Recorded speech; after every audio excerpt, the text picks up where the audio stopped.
to Robertson's Belly Acres. Today we're going to talk about foraging. This is all brand new to me. I was actually watching a video from one of my friends, Cindy from Pathways Homestead. Her and Gary were out foraging, and if you haven't seen that video, you need to watch that video because it was very informative to me. And I will post that link in the description. But anyway, I was really excited because she was talking about telling the difference between wild onions and wild garlic. And I never knew this because I've never done the whole foraging thing. So yesterday we were at a job, and on the property, I was so excited because I found wild garlic. So, see, the blades are flat. But I mean, it was quite a bit of garlic. And I didn't even take a tenth of what was there. I did talk to the homeowner at a distance of 6 feet and asked him about it. And he said, take all you want because I'm fixing to mow it down. He said it just grows like crazy out there. So Cody and I went and picked a whole bunch of garlic. And now what we're going to do is we're going to wash it. And we are going to prepare it to dehydrate. So then that way we can make some garlic powder. We are making wild garlic powder, and I'm so super excited because I've never done anything like this before. So let's get to washing.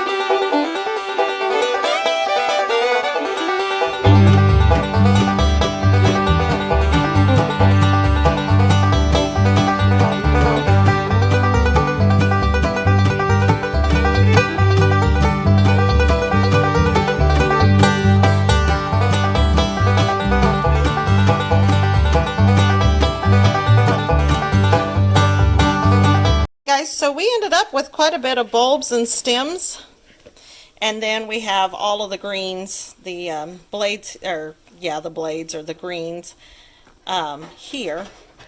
So we are going to dehydrate the entire plant, other than the roots and the stuff we took off. And see, that's what I need to keep an eye out for. There was a little bloom hiding in there. So we're going to start with the bulbs and stems because these are going to take longer to dehydrate than the greens, obviously. So we're going to get started on just laying these out on the dehydrator. And I'll get them closer than that, but just get them started. Okay, well we got 4 full trays in the dehydrator. It's just the bulbs and the stems. We're going to set it, and even on that dehydrator lid it says 125 for vegetables. We're going to do that. We'll try 4 hours and see what happens from there.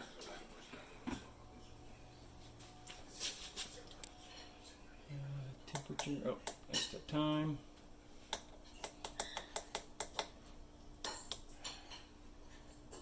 Temperature at 125 for 4 hours. And there we go. Okay, guys, so the thing said 125 degrees on this garlic for 4 hours, I think. We have been rerunning this thing for, let's see, it's probably been,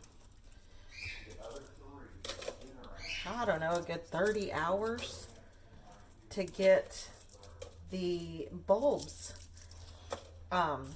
completely dehydrated. So we're finally to a point where they will kind of crumble, but if you see that, it's still a little chewy on the inside. I'm going to go ahead and pull them. I don't know if I don't have it turned up enough. I don't know if the temperature's wrong. If y'all have any insight into why it's taking, and maybe it's just my dehydrator.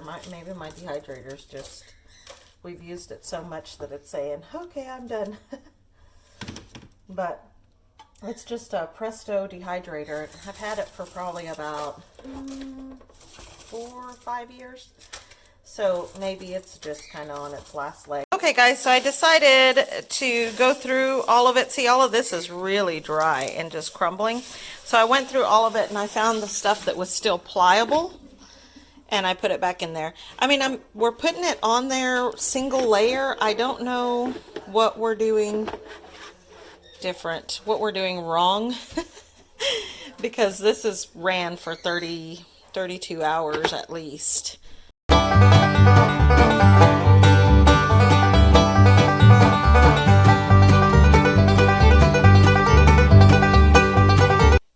Okay guys, I finally have all of that garlic dried. It did take a little longer than I expected. The greens, the blades, they dried very, very fast. But the bulbs, it took a bit longer. So here's what I'm planning on doing. I am going to use this just KitchenAid coffee grinder. And let's get that set up. Alright, so I've taken the garlic and I'm going to kind of crunch it up in my hands a little bit, and that just makes it easier to get it in the grinder. So that's an awful little cup, but we're going to try it. I'm going to be real honest, I've never used a coffee grinder before. Last year, Rusty dehydrated a whole bunch, not last year, year before last, he dehydrated a whole bunch of peppers, and we were going to make like jalapeno salt and stuff, but we haven't done it yet. They're still in a paper bag. So bear with me while I figure this out. Here we go. Thank you.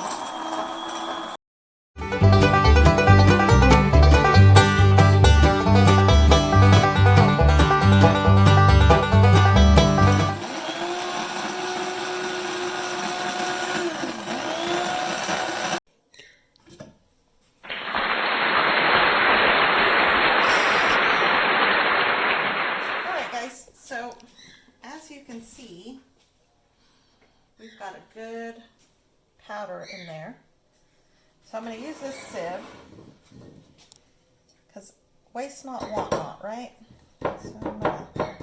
So I'm going to re-put this stuff back in to grind again, but I may have put that through a little bit too long, but that's a nice, fine garlic powder,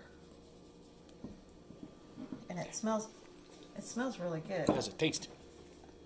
Here, I'll let you taste it.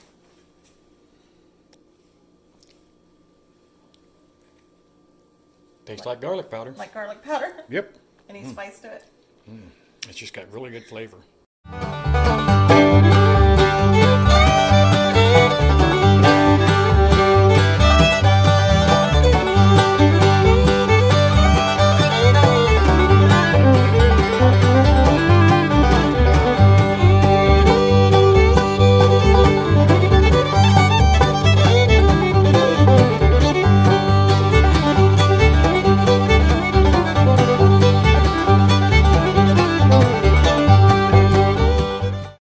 Had a lot more than I expected, because that's a pretty good sized bowl. So she's always kind of saved these. What I'll do is I'm going to put all of this in here, and then I'll find my label maker and put garlic powder. But let's see how much we ended up with. Okay, so we ended up with 3 ounces. We went ahead and measure or weighed it. So 3 ounces. We got 1 full little jar and a little bit, and I already used the label maker and put garlic powder on there. We also have two options on the amount.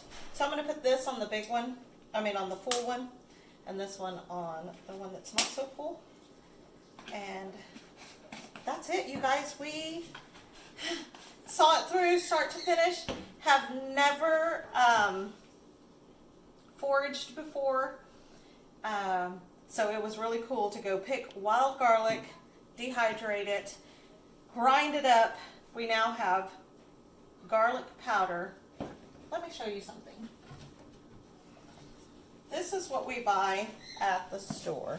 So it's garlic powder. Of course, it doesn't have any of the stems in it, but the difference in color is just amazing. I think it's just because we had more of the blades or the greens in it.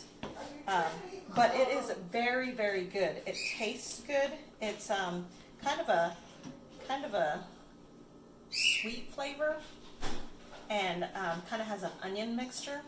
So you definitely get the garlic. So anyway, I hope you guys enjoyed this video. If you like it, please hit the like button, subscribe, share with your friends, comment below. I know I did ask some questions during this video. If you have any insight on that, please comment below on the dehydrator. I don't know if what's going on, if I'm just not doing it right, or if I need to maybe up the temperature on my dehydrator. I don't know. But anyway, thanks you guys. Until next time, God bless.